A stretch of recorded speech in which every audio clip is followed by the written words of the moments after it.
Hi అండి. Welcome back to our channel. అందరూ ఎలా ఉన్నారు? ఈరోజు మరికొన్ని టిప్స్‌తో మీ ముందుకు వచ్చేసాను. ఈ టిప్స్ అన్నీ ప్రతి ఒక్కరికి చాలా బాగా యూజ్ అవుతాయండి. వీడియోని ఎక్కడ స్కిప్ చేయకుండా చూడండి. మన ఛానల్‌ని మీరు ఫస్ట్ టైమ్ చూస్తున్నట్టయితే ప్లీజ్ సబ్స్క్రైబ్ చేసుకోండి. ఇంకా లేట్ చేయకుండా ప్రతి టిప్‌ని క్లియర్‌గా చూసేద్దామా? ఫస్ట్ టిప్ ఒక బాటిల్‌నైతే తీసుకోండి. చిన్న చిన్న బాటిల్స్ ఉంటాయి కదా! పడేస్తూ ఉంటాము. అలాంటి పనికిరాని బాటిల్‌ని ఒకటి తీసుకొని పైన ఈ విధంగా చిన్న హోల్‌నైతే చేసుకోండి. దబ్బలాన్ని తీసుకొని వేడి చేసి చేసుకుంటే ఈజీగా అయిపోతుంది. ఆ తర్వాత ఇప్పుడు ఈ హోల్‌న ఇయర్ బడ్‌నయితే పెట్టుకోవాలి. ఎందుకన్నది మీకు ముందు ముందు తెలుస్తుంది. ఇయర్ బడ్‌ని ఈ విధంగా కట్ చేసుకొని పెట్టుకోండి. ఈ హోల్‌కి ఇయర్ బడ్ లూజ్‌గా వెళ్ళినా సరే మనకి పైన పెద్ద డాట్‌లా ఉంది కదా! ఇది మనకి టైట్‌గా పడితే సరిపోతుంది. అంటే కిందకి జారకుండా ఉండాలి. ఇలా మనం కొద్దిగా టైట్ చేసుకున్నామంటే అది టైట్‌గా పట్టేస్తుంది. ఇంకసలు ఊడదు. ఇప్పుడు ఈ బాటిల్‌కి ఇది పెట్టుకోవాలి. పెట్టుకునే ముందు ఒక 2 అగరబత్తులు గానీ, లేదంటే మీ దగ్గర ఏమైనా చిన్న స్టిక్స్ ఉంటే 2 స్టిక్స్‌ని తీసుకోండి. ప్రెజెంట్ నా దగ్గర స్టిక్స్ లేవు. నేను పెట్టుకున్నది కూడా చిన్న బాటిల్ కాబట్టి అగరబత్తుల స్టిక్స్ అయితే తీసుకున్నాను కానీ పెద్ద బాటిల్ అని 2 లీటర్స్ బాటిల్ ఇలా మీరు పెట్టుకున్నట్టయితే ఈ స్టిక్స్ తీసుకుంటే బావుంటుంది. అగరబత్తులు అంత వెయిట్ కాయవు కాబట్టి. ఎందుకంటే ఈ బాటిల్‌లో వాటర్ వేసుకుంటాము. ఆ వెయిట్ అనేవి అవి కాయాలి. ఇవి ఊడకుండా ఏదైనా ప్లాస్టర్‌తో పెట్టుకోండి. కరెంట్ టేప్ పెట్టుకున్నారంటే అస్సలు ఊడమన్నా ఊడవు. టైట్‌గా పడుతుంది. నేను అదే పెట్టేసుకున్నాను. ఇప్పుడు ఈ బాటిల్‌లో వాటర్ వేసి ఇలా బాటిల్ కప్పునైతే పెట్టేసుకోండి. ఇంతకీ ఇది దేనికోసం అనుకుంటున్నారా? ఇది మనం బయటకి వెళ్ళేటప్పుడు మొక్కలకి వాటర్ పోయడానికి పక్కింటి వాళ్ళకి, ఎదురింటి వాళ్ళకి చెప్పాల్సి వస్తుంది కదా! కానీ వాళ్ళు పోస్తారా పోయరో కూడా తెలియదు. వన్ డే వెళ్ళే వాళ్ళైతే ఇలా చిన్న బాటిల్ పెట్టుకుంటే సరిపోతుంది. లేదు మేము 1 వీక్ ఇలా వెళ్తాము బయటికి మొక్కలకి వాటర్ ఉండవు అన్నవాళ్ళు 2 లీటర్స్ బాటిల్ పెట్టుకొని ఇలా పెట్టేసారంటే అది drop by drop, drop by drop పడుతూ ఉంటుంది కాబట్టి మొక్కలకి వాటర్ అనేది డైలీ వెళ్తుంది కాబట్టి మొక్కలనేవి ఎండిపోకుండా చాలా ఫ్రెష్‌గా మంచిగా ఎదుగుతాయి, ఉంటాయి కూడా. పాడవకుండా ఉంటాయి. చూడండి చూపిస్తున్నాను. ఇలా మనకి డ్రాప్ బై డ్రాప్ పడుతూ ఉంటుంది. ఇప్పుడు నెక్స్ట్ స్టెప్ ఏంటో చూసేద్దాము. చార్జర్ వైర్ అనేది మనం కొత్తగా కొన్నప్పుడు బానే ఉంటుంది గానీ, కొద్ది రోజులు అయ్యేసరికి మనకి అడాప్టర్ దగ్గరలో ఉన్న పాయింట్ వచ్చేసి సాగిపోయి, వంగిపోయి ఇంక ఛార్జింగ్ అయితే ఎక్కదు కదా! కానీ అలా కొద్దిగా మనకి ఎప్పుడైతే కొద్దిగా వంగినట్టు, సాగినట్టు ఉంటుందో అప్పుడు దారాన్ని తీసుకొని ఇలా కట్టుకున్నామంటే ఛార్జర్ అనేది పోకుండా ఉంటుంది. ప్రమిద దీపం పెట్టిన తర్వాత నూనె అనేది కింద కారిపోతూ ఉంటుంది కదా! కిందంతా జిడ్డుగా అయిపోతుంది. క్లీన్ చేయాల్సొస్తుంది. అలాగే ఆ నూనె కూడా వేస్ట్ అవుతుంది. మరి కాకుండా ఉండాలి అంటే ప్రమిద అడుగున ఈ విధంగా మనం నెయిల్ పాలిష్‌ని వేసుకున్నామంటే ప్రమిదలో నూనె అనేది కిందకి వెళ్ళకుండా ఉంటుంది. దీపం అనేది చక్కగా ఎక్కువ టైం వెలుగుతుంది. అలాగే మళ్ళీ మనం కింద క్లీన్ చేయాల్సిన అవసరం అయితే అస్సలు ఉండదు. ఈ టిప్ కోసం ఒక బాటిల్‌నయితే తీసుకొని, బాటిల్ పైన కప్పుకి మనం హోల్స్ అయితే చేసుకోవాలి. ముందు చెప్పాను గదా! దబ్బలాన్ని తీసుకొని చేసుకుంటే ఈజీగా అయిపోతాయని. అలాగే లేదంటే స్పోర్క్‌తో కూడా చేసుకోవచ్చు. మనకిది స్పోర్క్ అయినా సరే యూజ్ అవుతుంది. ఇప్పుడు ఈ బాటిల్‌లో పేపర్ హెల్ప్‌తో పిండినైతే వేసుకోండి. గోధుమ పిండిని వేసుకోండి. ఇది ఎందుకు అంటే చపాతీలు చేసేటప్పుడు ఎక్కువగా పిండి వేసుకుంటూ ఉంటాము. డైరెక్ట్‌గా చేత్తో వేస్తే చెయ్యంతా అయిపోతుంది. మళ్ళీ అదే చపాతీ కర్రను పట్టుకుంటే చపాతీ కర్రకయిపోతుంది. ఇలా క్లీన్ చేయాల్సొస్తుంది బాగా. అలా కాకుండా ఇలా ఒక బాటిల్‌లో వేసి పెట్టుకున్నామంటే చపాతీ వేసేటప్పుడు ఈజీగా మనం ఇలా పిండిని వేసుకొని ఎన్ని చపాతీలైనా వేసుకోవచ్చు. చిన్న బాటిల్ పెట్టుకుంటే తక్కువ పిండి పడుతుంది. ఎక్కువ బాటిల్ అంటే మీరు ఎక్కువ వేసుకునే వాళ్ళు చపాతీలైతే పెద్ద బాటిల్ పెట్టుకున్నారంటే చాలా ఎక్కువ పిండి కూడా పడుతుంది. ఈ టిప్ ఎలా అనిపించిందో కామెంట్ చేయండి. ఇప్పుడు నెక్స్ట్ టిప్ అంటే చూసేద్దాము.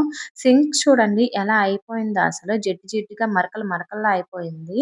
మరి ఎలా క్లీన్ చేయాలి అనుకుంటే ఈ టిప్ అనేది నేను ఇన్‌స్టాలో చూసాను. చాలా బాగా యూజ్ అయిందండి. అందుకే మీకు షేర్ చేశాను.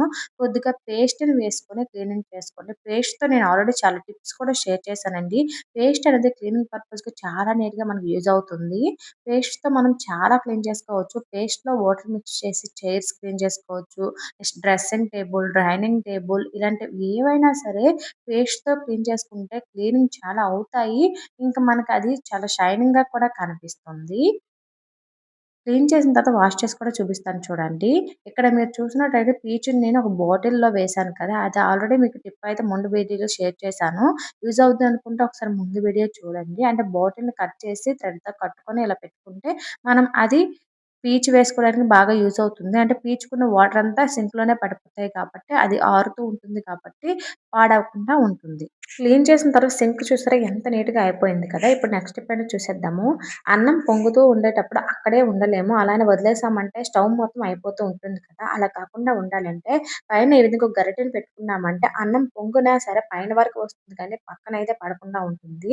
ఇలా ఎంతమంది చేస్తారో కామెంట్ రూపంలో తెలియచేయండి. ఏదైనా తాలింపు పెట్టేటప్పుడు ఆనియన్స్ అనేవి సరిగ్గా వేగవు. కరెక్ట్‌గా వేగాలి అంటే కొద్దిగా సాల్ట్ అలాగే పసుపుని వేసి వేయించుకుంటే ఆనియన్స్ అన్ని ఈవెన్‌గా వేగుతాయి. ఇప్పుడు నెక్స్ట్ స్టెప్ ఏంటో చూసేద్దాము. అల్లం వెల్లుల్లి పేస్ట్ దంచేటప్పుడు చాలా సౌండ్ అయితే వస్తుంది కదా! అలా సౌండ్ రాకుండా ఉండాలి అంటే ఇలా ఏదైనా ఒక కర్చీఫ్‌ని కింద పెట్టుకొని దంచుకున్నామంటే సౌండ్ అనేది రాకుండా ఉంటుంది. ఇప్పుడు నెక్స్ట్ స్టెప్ ఏంటో చూసేద్దాము. ఫ్రిడ్జ్ ఉన్న వాళ్ళు మిగడ తీసుకొని ఎంత స్టోర్ చేసుకున్నా పాడవదు గానీ, ఫ్రిడ్జ్ లేని వాళ్ళు మిగడ స్టోర్ చేస్తే బూజు పట్టేయడం, చిన్న చిన్న పురుగులు వచ్చేయడం పాడైపోతుంది. కానీ నెయ్యి చేసుకోవాలంటది గానీ చేసుకోలేం కదా! అలాంటి వాళ్ళు ఏదైనా ఓపెన్ బాక్స్‌లో ఇలా మిగడ వేసుకున్నామంటే ఫ్రిడ్జ్‌లో పెట్టవసరం లేదు. పాడవకుండా ఉంటుంది. చక్కగా మీరు నెయ్యినైతే చేసుకోవచ్చండి. నైట్ టైమ్ ఏదైనా కొద్దిగా చిల్లులు ఉన్న మూతను పెట్టుకుంటే సరిపోతుంది. ఇప్పుడు నెక్స్ట్ స్టెప్ ఏంటో చూసేద్దాము. అగరబత్తులు తెచ్చుకుంటాము. అయితే ఆ డబ్బాని పడేస్తాం కదా! ఇదైతే చాలా మంచి స్మెల్లొస్తుంది. ఈ స్మెల్ చూస్తూ అలా ఉండిపోవాలి అనిపిస్తుంది కదా! అంత మంచి స్మెల్లయితే వస్తుంది. మరి అంత మంచి స్మెల్లొచ్చేదాన్ని ఎందుకండి పడేయడం? వీటికి చిన్న హోల్‌నయితే అలా చేసుకోండి. ఎందుకంటే లోపల స్మెల్ అనేది మంచిగా ఉంటుంది కాబట్టి, ఈ విధంగా నైఫ్‌తో కట్ చేసుకొని, ఇది మనం బట్టలు పెట్టుకునే షెల్ఫ్‌లో పెట్టుకున్నామంటే, షెల్ఫ్ ఓపెన్ చేసినప్పుడల్లా చాలా మంచి సువాసనయితే వస్తుంది. అస్సలు మిస్ అవ్వద్దు. ఇప్పుడు నెక్స్ట్ స్టెప్ ఏంటో చూసేద్దాము. అన్నం మధ్యాహ్నం తిన్న తర్వాత మిగిలిపోతుంది. అయితే ఈ చలికాలంలో ఈ చల్లనన్నం మళ్ళీ నైట్ తినాలంటే అస్సలు తినబుద్ధి కాదు. అలా అని పడేయలేము కూడా. నైట్‌కి మళ్ళీ అన్నం వండుకున్నట్టయితే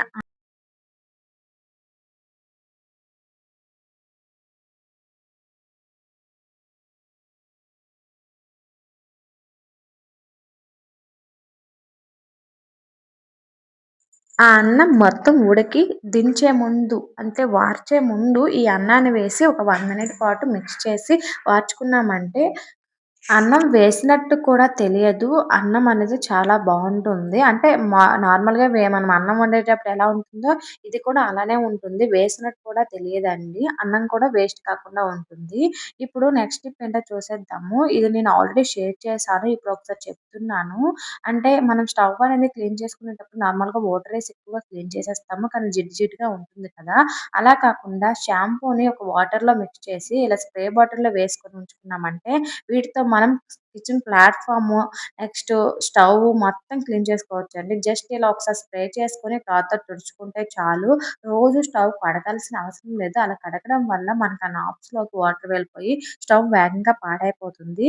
ఇలా మనం ఒక స్ప్రే బాటిల్‌లో ఇలా వేసుకొని ఉంచుకోవడం వల్ల వీటితో మనం క్లాత్‌తో తుడిస్తే చాలు ఆ జిడ్డంతా వచ్చేస్తుంది. చాలా నీట్‌గా కూడా అయిపోతుంది.